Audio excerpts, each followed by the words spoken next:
Assalamualaikum warahmatullahi taala wabarakatuh. Selamat sejahtera. Tuan-tuan, tolong share, tolong like, tolong subscribe.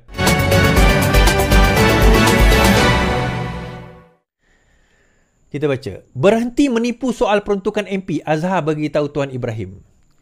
Kenyataan dikeluarkan oleh Timbalan Presiden PAS Tuan Ibrahim Tuan Man dalam sebuah portal media tempatan berkenaan isu pembangkang yang diberikan sama rata semasa Perikatan Nasional menjadi kerajaan adalah jelas merupakan satu penipuan yang besar. Menurut Ketua Penerangan Angkatan Muda Keadilan Setiawangsa, Azhar Salahuddin Tuan Ibrahim perlu berhenti daripada terus menipu rakyat dan menjadikan isu... Kejap, tuan-tuan.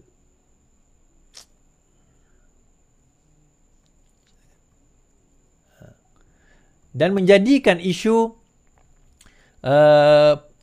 peruntukan ahli parlimen sebagai modal murahan untuk menyebarkan kebencian terhadap kerajaan paduan. Azhar juga mengingatkan semasa Perikatan Nasional menjadi kerajaan dipimpin oleh Ismail Sabri, ahli parlimen pembangkang daripada Pakatan Harapan hanya mendapat peruntukan setelah menandatangani MOU Transformasi dan Kestabilan Politik bersama pihak kerajaan pada 13 September 2021. Kita kena ingat benda itu. Now, kenapa perkara ini sangat penting, tuan-tuan? Saya nak cerita.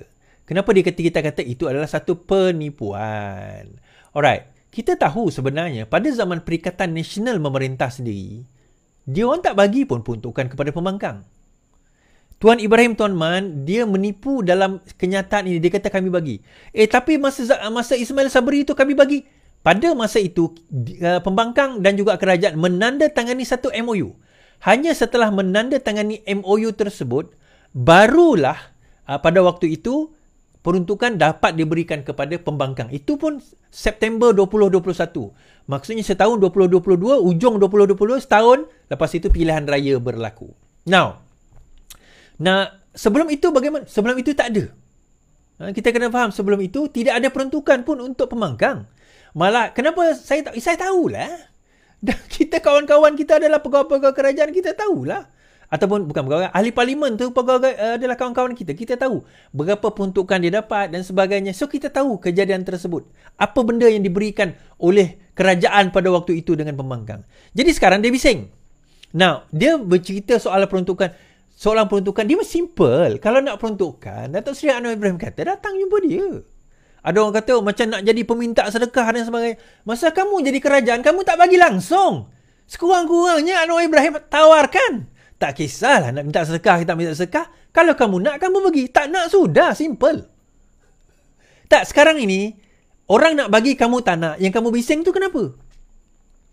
Orang nak bagi, itu bukan tanggungjawab. Ini bukan di bawah peruntukan undang-undang kena bagi, tak. Itu ihsan Perdana Menteri. Sekarang Perdana Menteri kata, kalau nak datanglah, buatlah proposal. Isu je, kamu tak nak datang. Lepas tu kata macam-macam kat Perdana Menteri. Lepas tu kata macam-macam. Berbanding zaman kamu dulu, option itu tak ada langsung. Tak ada langsung. Yang ada ujung sekali MOU. Ada MOU tu MOU tu pun bila kamu sedar kerajaan kamu tak stabil. Pada masa itu disebabkan pertukaran kerajaan berlaku terlalu cepat. Terlalu pantas pada waktu itu. Ialah tak sampai pun 33 bulan tiba-tiba jatuh kerajaan Muhyiddin Yassin, naik Ismail Sabri. Bila naik Ismail Sabri jadi Perdana Menteri pada waktu itu, ketidakstabilan ekonomi antara lain menyebabkan rating kita. Rating kita menjadi teruk. Ketidakstabilan ekonomi itu menyebabkan kredit rating kita menjadi teruk, interest kita mahal. Pada waktu itu. Jadi kita kena tanda tangan perjanjian kestabilan. Dia bukan sengaja, saja-saja nak tanda tangan tu.